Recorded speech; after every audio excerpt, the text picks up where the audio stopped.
Good morning everyone. Welcome back. This video is for the students of class 12th subject economics. In this video we shall wind up our chapter number 10 from macroeconomics. So our lesson number 10 is government budget and the economy, and this is lecture number 3 for this chapter 10. So in the last video we talked about structure of government budget, which is divided into two components, that is budget receipts and budget expenditure. In the last lecture video we read about budget receipts and do we mean by revenue receipts and capital receipts.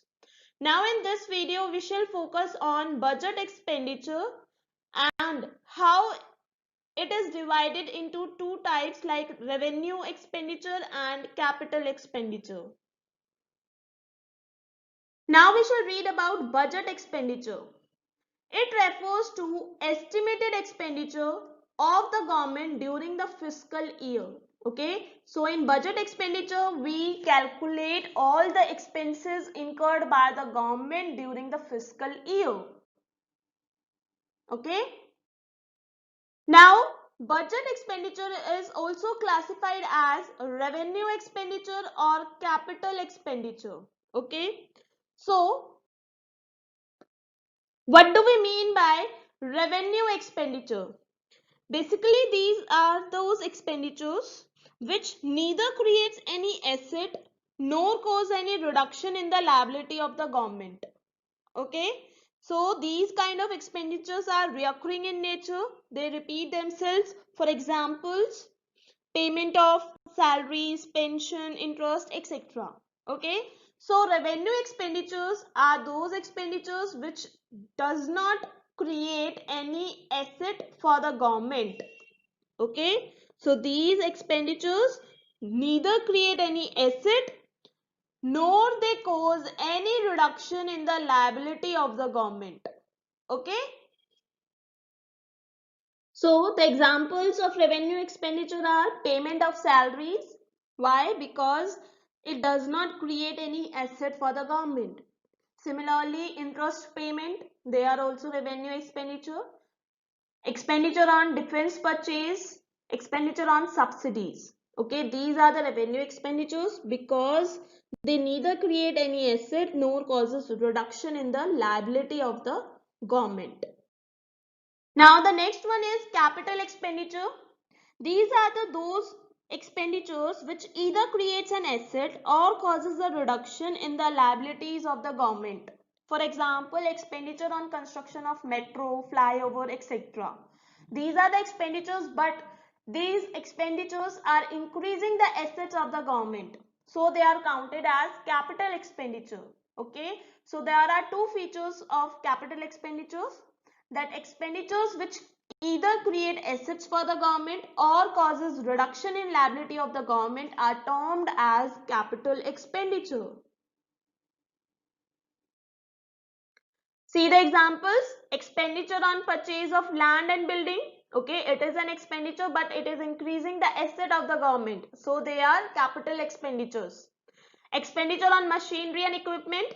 Purchase of shares. Now the government, when the government purchase the shares, it is giving the money. Okay, it is doing the expenditure, but the assets of the government are increasing in the form of shares. So that's why these are counted as capital expenditure. Next one, loans by central government to the state government. Okay.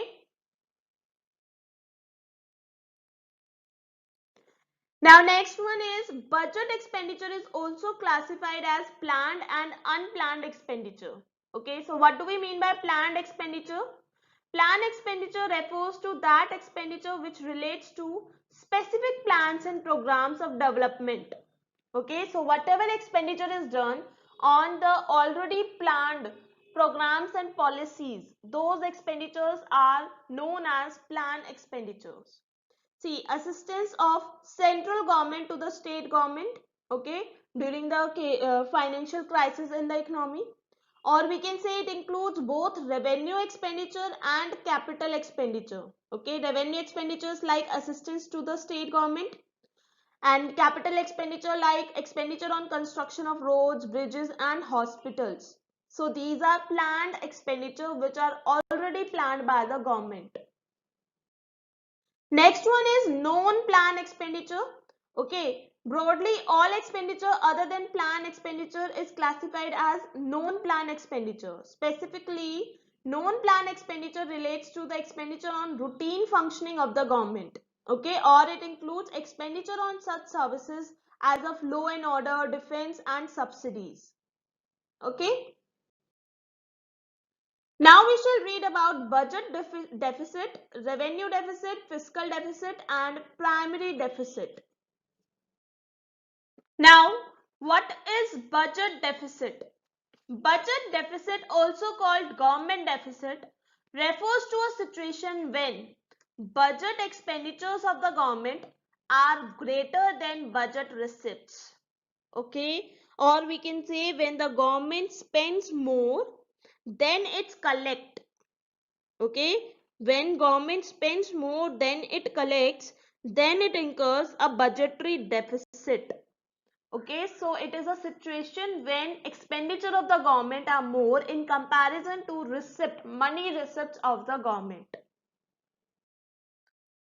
See, budget deficit is equal to total expenditure, that means revenue and capital expenditure, sum total of revenue expenditure and capital expenditure, minus total receipts, that means revenue receipts plus capital receipts.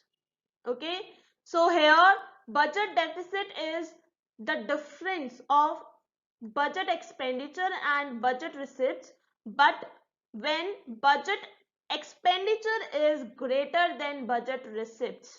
Okay, so budget deficit is a situation when expenditure of the government is more than receipts, money receipts of the government.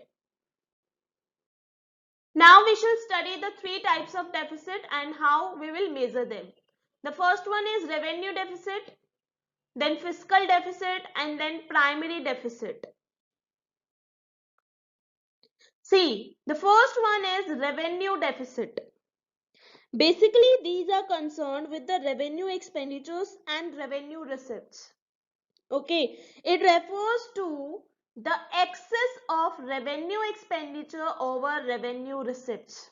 We have read about revenue expenditure also. We have read about revenue receipts also. So there is revenue deficit in the economy when revenue expenditures are more than revenue receipts. Okay. See, this is the difference between revenue expenditure and revenue receipts when revenue expenditures are greater than revenue receipts. Now, if in an economy, revenue expenditures are more in comparison to revenue receipts, then what will happen? Because of revenue deficit, the government may have to cut its expenditure on several welfare programs in the country. Okay, because the government will see that expenditure is increasing day by day. So in order to reduce the revenue expenditure, government will think that it should not organize welfare programs. Okay, this would lead to loss of social welfare in the economy. The government may have to raise funds through borrowing. Okay, now if revenue receipts are less, that means now government needs to borrow its money, okay, from the other sources. This raises the liabilities of the government. Okay, borrowing leads to liabilities and lowers its credit worthiness. And the third implication is the government may be compelled for disinvestment, which means selling its ownership of public enterprises to private enterprises. Okay, means the ownership of public enterprises may be lost to foreign companies. Now, as revenue expenditure would be more, the government may be compelled for disinvestment because receipts are not there but expenditures are more. So to meet the changing demand, the government may be compelled to follow the disinvestment in the economy, due to which it may lost its public enterprises to the foreign companies. Next one is fiscal deficit. fiscal deficit is excess of total expenditure over total receipts. Okay, fiscal deficit basically refers to excess of total expenditure over total receipts. Okay, but in this we do not include borrowings. Okay, in receipts we do not include borrowings during a given fiscal year. So basically fiscal deficit refers to the situation when in an economy total expenditures are more than total receipts, and in receipts remember we are not including borrowings. So we can say fiscal deficit is equal to total expenditure, means revenue plus capital expenditure, minus total receipts, that means revenue receipts and capital receipts, but in capital receipts we will not include borrowings. See, the first implication of fiscal deficit is inflationary spiral. See, when there is fiscal deficit in the economy, that means government has to borrow the money from RBI, okay, to correct this problem. Now, when government will borrow the money from RBI, that means RBI has to print new notes now. When RBI will print new currency, okay, that means the supply of money in the economy will increase. If supply will increase, that will create inflationary pressure in the economy, which will lead to inflation. Okay, and this spiral will go on, and in the economy there will be inflationary spiral. The next one is national debt. See, we know that fiscal deficit indicates total borrowing requirements of the government. That means now government has to borrow money to solve the problem. Okay, now government will borrow the money from RBI, but in return, when the government will return the amount along with the principal amount, government has to pay interest also. Okay, now these interest payments increase the revenue expenditure, which leads to revenue deficit. Now it creates a vicious circle of fiscal deficit and revenue deficit. Now the government has to take more and more loans to repay the loans, because it has to pay principal amount also and interest amount also. So as a result, economy is trapped in national debt. Okay, and GDP is affected. The next point is vicious circle of high fiscal deficit and low GDP growth. Now what happens when there is high fiscal deficit in the economy?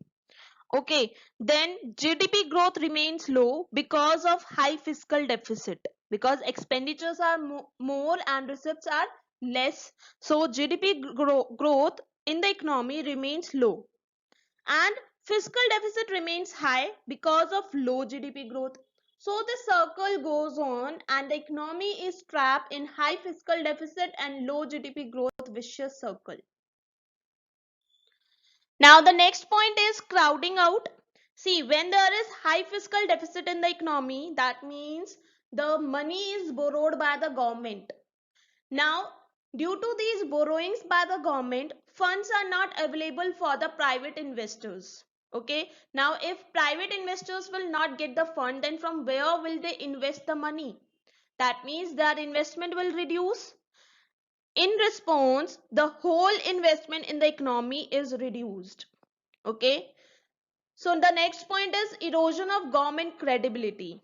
As we read about national debt, okay, due to high fiscal deficit, the country goes in national debt. Okay, as the country is in national debt, the government will lose its credibility in domestic as well as in international market.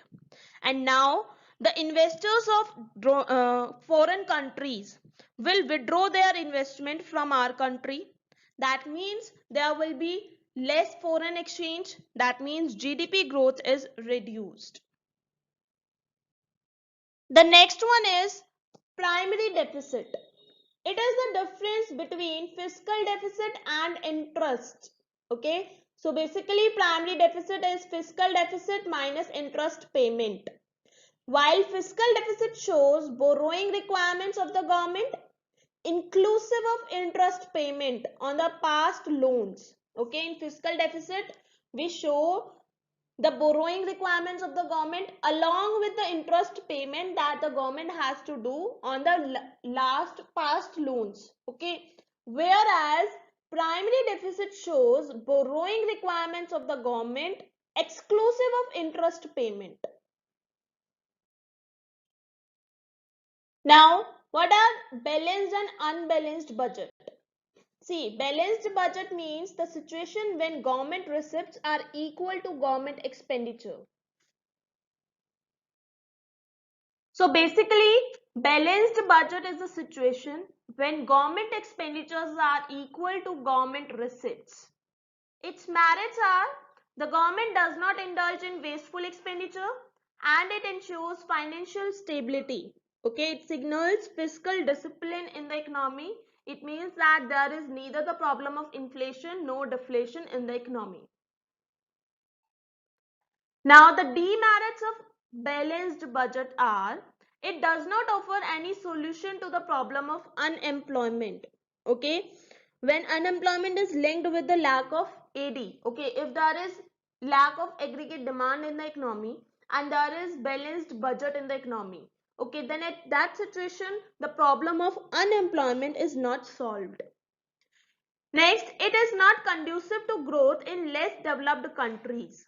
Okay, now if we talk about less developed countries, then such countries need big investment expenditure by the government. But if there is balanced budget, that means government will not increase its investment expenditure because it is already having balanced budget.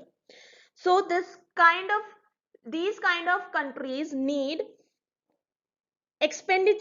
investment expenditures, which often leads to deficit budget. Okay, so that's why it is not better for growth in less developed countries. Now the next one is unbalanced budget. An unbalanced budget is that budget in which receipts and expenditures of the government are not equal. Okay, so there may be two situations of unbalanced budget, that is surplus budget or deficit budget. So the surplus budget means it is the budget in which government receipts are greater than government expenditures. Okay, basically the receipts of government are greater than expenditures of government. Now see the merits of surplus budget. Surplus budget means when receipts are greater than expenditures. It is desired when the economy is battling inflation due to excess AD. See, when there is inflation in the economy due to excess aggregate demand, then surplus budget is good for the economy. Why? Because surplus budget means receipts of the government are more. Receipts of the government means government is receiving the money from the public. Means the purchasing power of the public is reducing. Their demand will reduce and the problem of inflation will be solved. So surplus budget plugs the inflationary gap by lowering the level of AD. Okay, so it helps in solving inflationary gap. AD is lowered on the account of rise in revenue collection by the government and fall in government expenditure. Now the demerits of surplus budget is that it tends to lower the level of AD in the economy, which is not desired during the periods of depression. Now in merits we talked about inflation, that during the period of inflation it is good for the economy, but during the period of depression it is not good for the economy, because when there is depression in the economy we need to increase the aggregate demand, but due to surplus budget we are lowering the aggregate demand. That is not good for the situation of depression. So if surplus budget policies constantly pursued by the government, AD may reduce to a level that cause unemployment in the economy. Okay, so overall surplus budget can lead to unemployment in the economy, which is not good. Now we shall talk about deficit budget. This is a budget in which government expenditures are greater than government receipts. Okay, estimated government expenditures are greater than estimated government receipts. So overall deficit budget means government expenditures are more in comparison to government receipts. So what are its merits? It corrects the state of depression in the economy. See, deficit budget means government expenditures are more. Okay, if government expenditures are more, that means government is increasing the purchasing power of general public by increasing the investment expenditure because government expenditures are more. Now, if purchasing power of the people is increasing, that means it will increase the demand of the people, which will lead to increase in aggregate demand, and the problem of depression or deficit demand will be corrected. Okay, so that's why it is the merit of deficit budget. Demerits of deficit budget is that it is not desired during the periods of inflation. Why? Because it can lead to increase in AD, which can cause the problem of excess demand in the economy and which can cause inflationary gap in the economy. So now your chapter is over. Your homework is you have to read all the topics, all the related topics from the book.